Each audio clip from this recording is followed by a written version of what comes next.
की जय। श्याम सुंदर श्री यमने महारानी की जय। धीश की जय। गुसाई जी परम दयाल की जय। राधे कृष्ण गोविंद गोपाल राधे माधवा। राधे कृष्ण गोविंद गोपाल राधे माधवा। राधे कृष्ण गोविंद गोपाल राधे माधवा।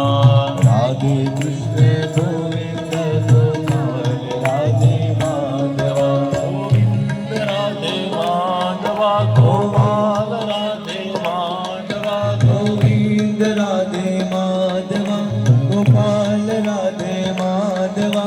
राधे कृष्ण गोविंद गोपाल राधे माधवा।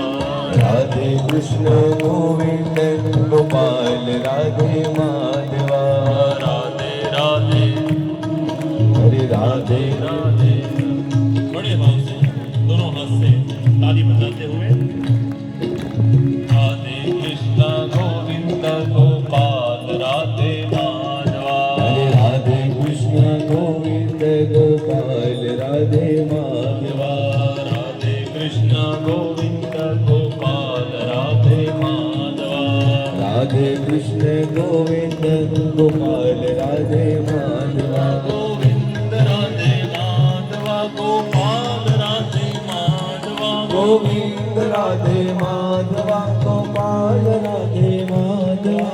राधे कृष्ण गोविंद गोपाल राधे माधवा। राधे कृष्ण गोविंद गोपाल राधे माधवा। श्री द्वारिकाधीश की जय। અને જેટલા પણ આ કથા શ્રવણ કરવા માટે અત્રે ઉપસ્થિત છે, જેનો ભાવ છે પણ જે કથામાં નથી આવી શક્યા, એવા આત્મીય સ્વજનો વિઘ્નથી ઘરે બેઠા પણ યુટ્યુબ દ્વારા કથાને જોઈ રહ્યા હોય, એ તમામ શ્રોતાઓના હૃદયમાં જે બિરાજમાન અમારા પુરોહિત મેડમની ભાષામાં કહું પછી થાય કે ના ના ચાલો ને હવે ગયા છે તો આખી કથા આજનો દિવસ સાંભળીને જઈએ, અને એક દિવસ કથા સાંભળીએ ને ત્યારે થાય કે એક દિવસ સાંભળી તો ચાલો ને 2 દિવસ 3 દિવસ, આમ કરતા 7 દાડા ક્યાં પૂરા થઈ જાય આપણને ખબર પડતી નથી. માનુષો જન્મ દુર્લભ. ભગવાન શ્રી કૃષ્ણને અર્જુનને ઉદ્દેશ્યને 700 શ્લોકમાં જે ઉપદેશ, જે વાર્તાલાપ થયો, એને જે સંવાદ થયો, એને શ્રીમદ ભગવદ્ ગીતા કહેવામાં આવે છે. શ્રીમદ ભાગવત મહાપુરાણ એ 18,000 શ્લોક, 12 સ્કંદ અને 335 અધ્યાય છે. આમ શ્રીમદ ભાગવત એ આખો ઇન્ડિવિજ્યુઅલ ગ્રંથ અલગ છે, ભગવદ્ ગીતા અલગ છે. તો 10 તારીખથી 16 તારીખ અને 16 તારીખે કથા પૂર્ણ થાય એવું પહેલા નક્કી હતું. કથાનું ગ્રાઉન્ડ પણ પહેલા હતું કે વડીલ વિસામોમાં કરીશું, ત્યાં થયું કે વૈષ્ણવો વધારે સંખ્યામાં લાભ લે, એમનું ચયન કર્યું. અને રોહિતભાઈ જ્યારે આ કાર્યમાં જોડાયા, ભાગવત કથાના મનોરથી થયા છે ભગવતીબેન, શોભાયાત્રા નીકળી રોહિતભાઈના ઘરેથી, રોહિતભાઈ નિમિત્ત બન્યા. ત્યારે કીધું છે ને કે આપણે કોઈની માટે જો મદદનો એક હાથ લાંબો કરીએ તો ભગવાન પણ સામે મદદનો હાથ આપણા માટે લાંબો કરે છે. તો આ સુખધામમાંથી, વડીલ વિસામોમાંથી કથા સૂર્યનગરમાં આવી, એનું કારણ મને એવું લાગે છે કે ઠાકોરજી આ રોહિતભાઈ પર કૃપા કરી છે કે આટલે બધે દૂર નહીં, તમારા ઘરથી નજીકમાં સીધા સીધા જાઓ અને સૂર્યનગર આવી જાય. તો ઉમાથી સૂર્યનગર આવી ગયા. એનું કારણ કદાચ આ રોહિતભાઈએ નિસ્વાર્થ રીતે જે આ કથામાં સમયદાન આપ્યો છે એ બહુ મહત્વનો છે. આજના સમયમાં, આજના યુગમાં સમયનું દાન બહુ મોટું દાન છે. એના પણ ઉપસ્થિત બધા કેટલાય વડીલો અને એમના ક્ષેત્રના પણ કેટલાય એમના મિત્રો, એમના ક્લાસમેટ અને ભગવતીબેનના સ્ટુડન્ટ, એ બધા જ યજ્ઞ પ્રકારે આ જ્ઞાન યજ્ઞમાં જોડાયા છે. અને જ્ઞાન યજ્ઞમાં જોડાયા છે એટલે આ જ્ઞાન યજ્ઞનું આપણે આટલું સરળ અને સારી રીતે આયોજન કરી શક્યા. આ લાલાની જેમ જ આ રોહિતભાઈની અંદર સ્વયં મુરલીવાળો આવી ગયો અને આ મુરલીવાળાએ ગોવર્ધનને ઉપાડી દીધો છે. એટલે આપણે આ 7 દિવસ લગીને ચિંતા કરવાની નથી. આ કથા સ્વયં મુરલીવાળો કરાવે છે, એની કથા છે. કરાવવા વાળો પણ એ, કરવા વાળો પણ એ, અને સાંભળવા વાળો પણ એ જ છે. કારણ કે આપણા પ્રાણી માત્રના શરીરમાં ભગવાન કહે છે હું રહું છું. તો આપણે કોને સંભળાઈએ છીએ? અંદર બેઠેલા એ ઠાકોરજીને જ આ કથા સંભળાઈએ છીએ. અને શ્રીમદ ભાગવતના કૃષ્ણ અલગ છે. ગીતાના કૃષ્ણ ઘોડાઓની વચ્ચે છે અને ભાગવતના કૃષ્ણ ગાયોની વચ્ચે છે. આ ભેદ છે ગીતા અને ભાગવતમાં.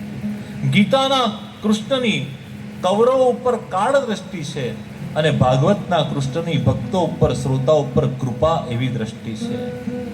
ગીતાજીમાં અલગ અલગ દ્રષ્ટિ છે. ગીતાજીમાં ધૃતરાષ્ટ્ર અંધવૃત્તિ છે, સંજય દિવ્ય દ્રષ્ટિ છે, અને અર્જુન પણ જ્યારે ભગવાનના વિભૂતિ યોગના દર્શન કરવા ઈચ્છે ત્યારે દિવ્યમ દદાતિ ચક્ષુ કહી અને ભગવાન એને દિવ્ય ચક્ષુ આપે. અને ભગવાન શ્રી કૃષ્ણ કૌરવો સામે કાળ દ્રષ્ટિથી જુએ, એમના આયુષ્યને ક્ષીણ કરી નાખે. ભગવાન શ્રી કૃષ્ણની કાળ દ્રષ્ટિ ગીતાજીમાં છે. શ્રીમદ ભગવદ્ ગીતાના 18 અધ્યાય, 700 શ્લોક, પણ એમાં સૌથી જે અધ્યાય છે એનું નામ છે અર્જુન વિષાદ યોગ. પોતાના મુખમાં જે પહેલો શબ્દ બોલવો પડ્યો ને એ ધર્મ છે. ધર્મ ક્ષેત્રે, એટલે અધર્મીએ પણ ધર્મનો સહારો લેવો પડે. અર્જુન વિષાદ યોગ એટલે દુઃખમાંથી ગીતાજીનો પ્રારંભ થયો. ગીતાજીનો સૌથી છેલ્લો 18મો અધ્યાય એ મોક્ષ સંન્યાસ યોગ છે. આનો એક અર્થ મારી વ્યાસપીઠ કાઢે છે કે જે વિષાદમાંથી મોક્ષ તરફ લઈ જાય એનું નામ શ્રીમદ ભગવદ્ ગીતા છે. પહેલો શ્લોક અર્જુન ધૃતરાષ્ટ્ર બોલે છે, અંધ છે, પરંતુ સૌથી અંતિમ શ્લોક કોણ બોલે છે? સૌથી અંતિમ શ્લોક સંજય બોલે છે. અને સંજય દિવ્ય દ્રષ્ટિ ધરાવે છે. એટલે અંધકારમાંથી જે દિવ્ય દ્રષ્ટિ તરફ લઈ જાય એનું નામ શ્રીમદ ભગવદ્ ગીતા છે. અને ગીતાજીના 700મો અંતિમ શ્લોક બોલતા સંજય કહે છે, યત્ર યોગેશ્વર કૃષ્ણો યત્ર પાર્થો ધનુર્ધર. તમને ઓળખાણ કરાવતા આ મૃત્યુ એ પરમ સત્ય છે અને આ મૃત્યુને કેવી રીતે આપણે સુલભ સરળ બનાવવું એ જો શીખવું હોય તો શ્રીમદ ભાગવતજી. પરીક્ષિત રાજાને ખબર પડી કે આજથી 7મા દિવસે તક્ષક નામનો નાગ આવશે, મને કરડશે ને મારું મૃત્યુ થશે, તો હવે મારી પાસે 7 જ દિવસ બચ્યા છે, હું કેવી રીતે મારા આત્માનું કલ્યાણ કરી શકું? અને એ પરીક્ષિત રાજા બધા સાધુ સંતોને પ્રશ્ન પૂછે છે.